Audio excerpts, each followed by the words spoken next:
Selamat malam dan selamat datang di DPI di hari Senin yang istimewa karena di akhir pekan begitu banyak laga-laga spesial yang tersaji. El Clasico aja ada dua versi, ada yang berlangsung di Saudi Arabia, ada yang berlangsung di Indonesia, dan outcome-nya begitu luar biasa dan kemenangan bisa diraih oleh Barcelona atas Real Madrid dan juga Persib Bandung yang unggul dari Persija Jakarta. Dan kita akan berdiskusi panjang lebar tentang banyaknya kejadian menarik dan juga tentunya hasil-hasil yang sudah terjadi di akhir pekan, dengan juga betapa luar biasanya Arsenal yang masih bisa beredar di semua ajang, dan ini potensi yang luar biasa bagi Mikel Arteta untuk memenangkan setidaknya satu trofi bisa dikunci oleh Arsenal di musim kali ini. Dan untuk membahas semuanya tentunya sudah hadir bersama kita fans Barca yang paling bijaksana di sebelah gua, Sabto Haryo. Selamat malam. Malam Di. Dan resultnya ini membuat dia begitu sumringah, apalagi pertandingan juga seru banget tadi malam. Dan tentunya ada dua fans Arsenal, yang satu terlihat begitu juga ceria hari ini dengan suitnya, karena kembali bagi Arsenal situasinya semua kompetisi masih alive dan berpotensi untuk bisa meraih title.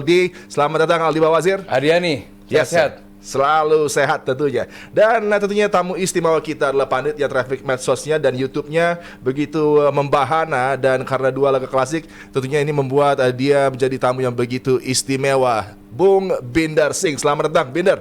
Terima kasih, tapi kenapa gue dipanggil pas Madridnya kalah? Supaya kita bisa membahas dengan detail nih, secara forensik apa yang terjadi. Karena kan lo juga nggak setuju-setuju banget nih dengan Xabi Alonso, dan ini terbukti lagi bahwa resultnya lagi cukup mengganggu bagi Real Madrid dan para penggemarnya. Dan juga lo belum secara official ada speech dong setelah mendapatkan award sebagai yang terbaik ini di Jam TV Awards. Terima kasih Jebret Media dan tentunya kepada voters ya, semua voters yang milih gua.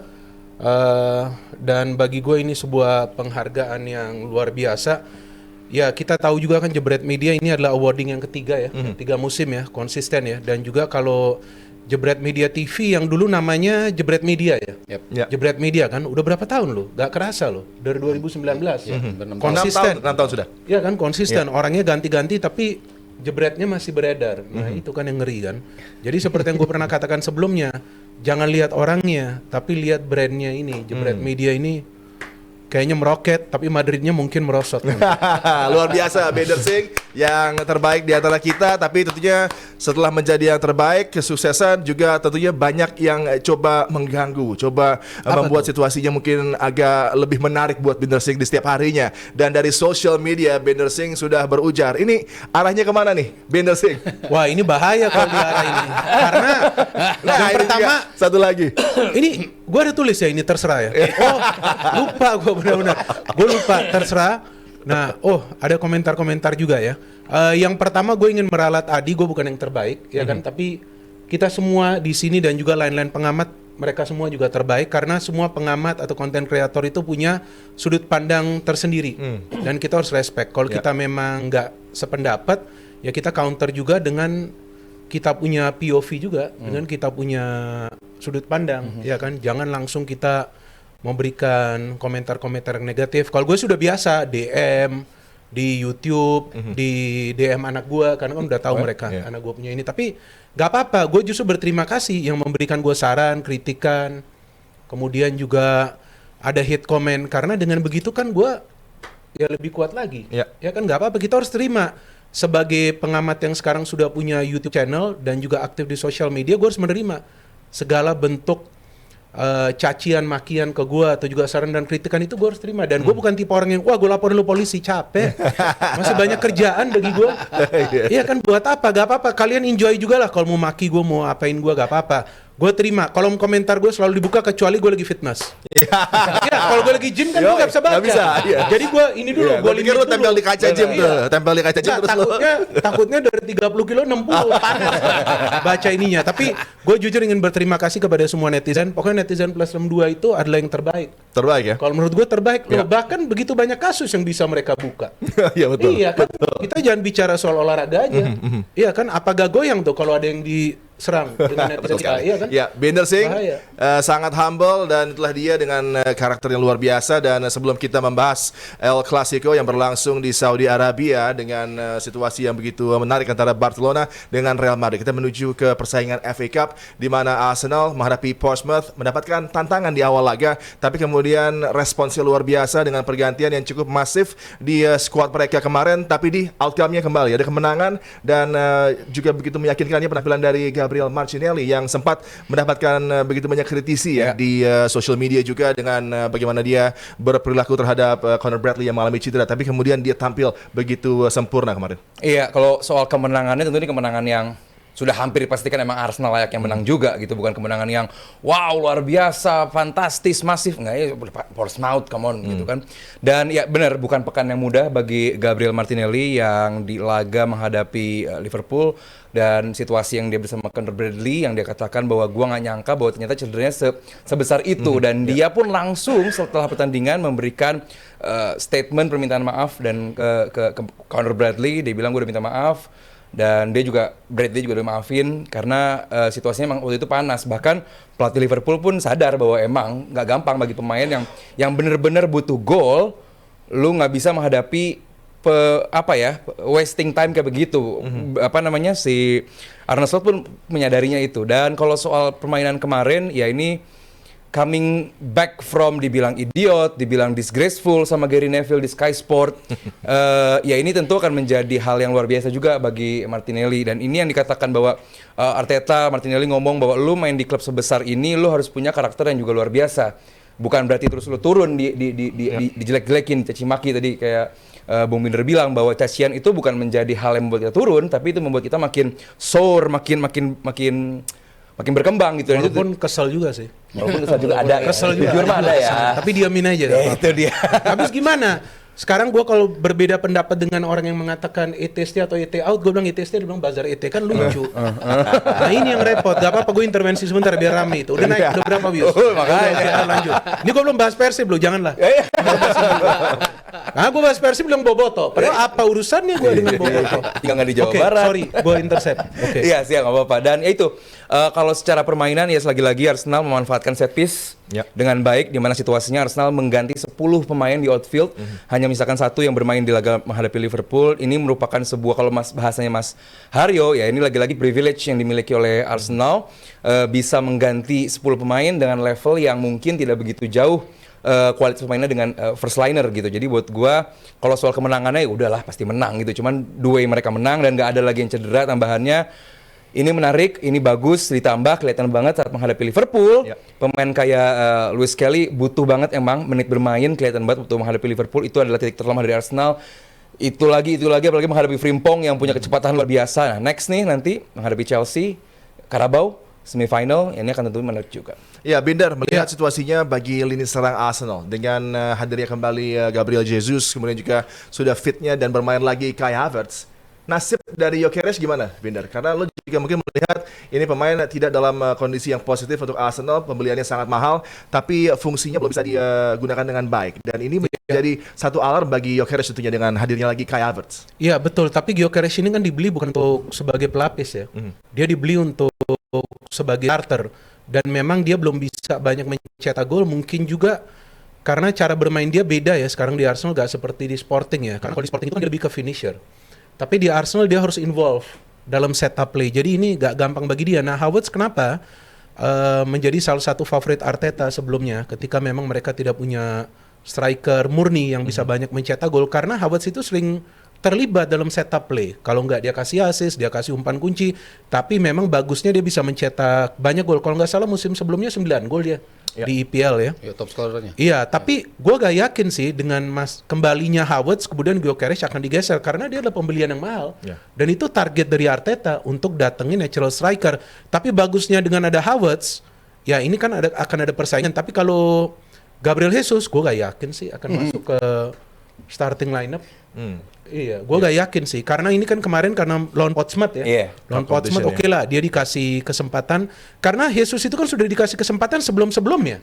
Gak bisa dia bawa Arsenal juara kan. Walaupun teman-teman gue bilang lu harusnya happy. Kenapa? Arsenal juara 2. Apa urusannya? Mana ada yang namanya juara 2? Ya kan. Tapi dia bilang coba lihat di internet, runner up itu prestasi juga. Ada prestasi juga kalau runner up kan. Tapi Jesus ini udah spesialis runner up. Nah dibutuhkan pemain seperti Gyökeres yang mungkin kalau dia lagi deadlock ada Havertz yang bisa masuk dari bangku cadangan. Jadi lebih dalam skuadnya seperti yang tadi Aldi bilang kan, dengan rotasi yang begitu banyak, Arsenal bisa menang setelah tertinggal, meskipun banyak yang mengejek set piece FC agak masalah juga. Gak gampang mencetak 3 gol dari set piece. Nah kalau bagi gue sih sebagai fan Arsenal, ya seharusnya Arsenal treble musim ini. Wow, treble Ya harusnya dong. Skuadnya sudah dalam, pemainnya sudah matang, pelatihnya sudah berpengalaman. Kalau nggak treble-nya? Ya treble, ya kalau menurut gue champion, Liga, dan FA. Udah Karabau paling yang benar. sekarang udah sangat deep juga nih. Karabau kita lawan kasih ke Chelsea lah. Chelsea Aja biar pelatih barunya dapat nama. Mungkin nanti dipecat. Kan gitu Chelsea, pelatih udah juara kayak Tuchel terus dipecat. Iya, Tuchel Tapi ini juara, serius. Maresca juara, pecat ya. Gue gak bercanda, ini gue serius. Sebetulnya Arsenal punya peluang, bukan pasti, untuk treble. Champions, lihat mereka mainnya kayak apa, ya kan? The best team ya. Nah, tapi ada senior gue juga, dia kayaknya udah mau ngomong nih, tolong. Ya itu tadi buat para penggemar Arsenal dengan dua Dan gue gak fans bercanda dari ya, Arsenal no juga jokes, no yang- jokes. ya, Gua no ngomong jokes, serius. Binder Ya, Singh mengatakan serius. bahwa potensi treble itu nyata dan Amin. bisa menjadi realitas, dan ini menjadi mimpi yang tentunya fantastis bagi Mikel Arteta, bagi Arsenal dan juga para penggemarnya dengan potensi untuk bisa meraih begitu banyak trofi di musim kali ini. Dan bicara tentang Chelsea tadi, Rosinier yang baru saja datang sebagai pelatih baru, kemudian harus berkunjung ke The Valley, markas dari The Addicts, Charlton Athletic. Ini kalau ke London, ini salah satu stadion yang sangat mistis karena di London tapi jauh banget. Dan resultnya juga luar biasa, mereka mampu meraih kemenangan dengan cukup nyaman. Pada akhirnya ini sebuah start yang sangat positif bagi Rosinier dan Chelsea. Iya, 5-1 ya, skor yang cukup ngasih statement ya, bahwa dia bisa, ya paling nggak di kasta yang bukan kasta utama, tapi at least mereka dapat comfortable win ya. Dengan gaya permainan yang tetap eksplosif, pemain-pemain mudanya banyak yang terlibat, dan juga gol-golnya juga tidak pada pemain-pemain yang itu aja yang ngegolin gitu kan. Ya Neto bisa cetak gol, Guyu cetak gol juga, terus Hato bisa bikin gol juga, jadi banyak alternatif ketika mereka tidak menurunkan komposisi terbaik, tapi mereka tetap bisa menciptakan gol demi gol. Itu statement yang kayaknya positif ya, bisa dibilang dari kedatangan Rosenior. Dan kalau dari sisi kontrak yang dikasih dari manajemen Chelsea 7 tahun ya, sampai 2032, itu something yang menurut gua, apakah mereka lagi-lagi memberikan seseorang kesempatan untuk memberikan apa yang menjadi project lo sih, untuk meneruskan apa yang sudah dibangun oleh Maresca. Dia yakin pemain-pemain muda ini bisa membawa Chelsea ke level yang lebih tinggi ya. At least di game pertama dia bisa nunjukin nggak ada blips di laga tersebut ya, walaupun sempat ada gol ya dari Charlton, tapi at least mereka tetap dengan comfortable bisa memenangi pertandingan. Ya, ini luar biasa bagi Chelsea, dan tentunya masih begitu banyak tantangan ya bagi Rosinier dan skuad barunya. Dia masih coba untuk memahami kualitas dari tim Chelsea juga, tapi kemudian potensinya untuk bisa mencetak upset juga kemungkinan bisa dilakukan ketika bertemu dengan Arsenal di partai semifinal ya dari Carabao Cup yang akan berlangsung di pekan ini. Dan kita akan melihat saweran dulu sebelum melanjutkan lagi menuju ke El Clasico, dan ada Palace Till I Die. Ini juga menjadi mungkin salah satu akhir pekan yang sangat sedih karena takluk dari non-league side. Ini merupakan satu prestasi yang cukup menyakitkan bagi Crystal Palace setelah di musim lalu menjadi juara FA Cup. Dia mengatakan bahwa nyawer dulu sebelum nge-lag. Permintaan visa UK kayaknya bakal melonjak Februari nanti nih. Ada apa di UK? Juara Arsenal. Untuk merayakan juara, parade juara, Aldi kayaknya mau berangkat nih, Binder. Oh, mau berangkat? Bareng. Very good. Apa gua? Gua mau ini liatin pelatih baru Indonesia dulu. Oh, Kan baru datang, besok mau dikenalin. Kan gua harus monitor juga ini sekarang. Harus dimonitor karena Monitor, iya. ada yang menarik tuh dari dirinya, Drone Gate. Tapi itu bahasan nanti. Berikutnya ada Chelsea. Wih, 500.000. Underscore luar biasa. Luar MGL. biasa. 500.000, Thank you, luar thank you, biasa. thank you. Dari Chelsea underscore MGL. Aldi Bawazir, tolong bacain Ekbal. Oh, nggak boleh. Ya, ini sebuah umpatan kepada Ya, Ekbali. ya. Emang di konten terakhir gue bahas Chelsea, ini juga sama kayak MU, manajemennya Chelsea nggak ngerti megang klub bola sebesar Chelsea. Iya, maka itu gue pikir 7 tahun untuk pelatih baru Kau, itu nanti bisa lucu. jadi 7 hari lu lihat. Iyalah, masa si Enzo Maresca dipecat? Gak bener juga kan? Setuju gua Baru dia lagi mulai untuk bangun itu tim baru, gue lagi enak nonton Chelsea. Sumpah gue lagi enak nonton Chelsea. Iya, iya. Gue setuju sama Nggak jelek Chelsea juga. MGL. Setuju sama statement lu gue. Iya, gimana ini 7 hari atau 7 bulan coba lu lihat. 7 tahun nggak ada. Atau 7 pekan kayak apa kayak? Yang jelas nggak 7 tahun. Hah? Gua gak yakin Nggak 7 yakin. tahun sih. Iya, Oke, gua berikutnya nggak yakin. ada Siapa lagi pula ini Liam ini?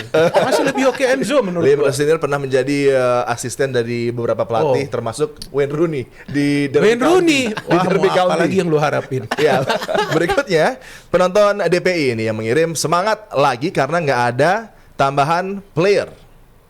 MU ini pasti MU nih. Ini United ya? Iya, nggak boleh. United gak ada tambahan player. Kan nggak belanja.